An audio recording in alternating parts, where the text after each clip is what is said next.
there's all of these complaints and nothing seems to be moving forward.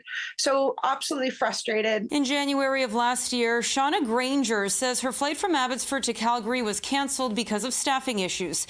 She says the airline failed to give her money for the inconvenience, so she filed a complaint with the Canadian Transportation Agency. 6 months later, she's still waiting for it to be reviewed. It's just an absolute nightmare.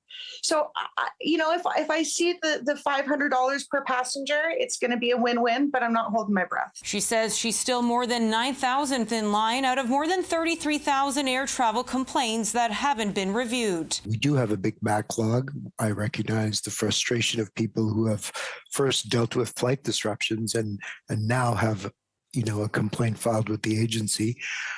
It's obviously not a situation the agency would like to have. Uman says cases have been backed up since the Air Passenger Bill of Rights came into effect in 2019, but it's grown due to system-wide issues like those seen in the summer and Christmas.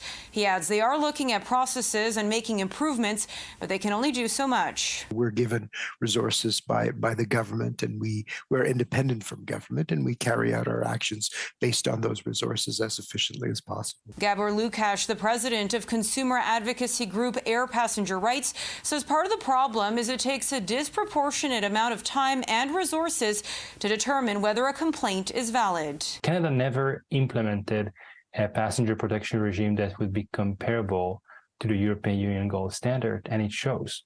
One of the strengths of the European system is its simplicity. It takes a couple of minutes to decide whether a passenger is or isn't eligible to compensation. And that is what Canada would need. The federal transportation minister hinted changes are on the way, but didn't elaborate. We will, of course, continue to put the necessary resources into the CTA so that it can fulfill its mandate. But we will also make other changes to the regulations to improve its efficiency. Until then, Lukash recommends Canadians go through small claims court instead. Granger's tip for those with a complaint? Just have patience with the CTA. In Vancouver, Monika Gul, City News.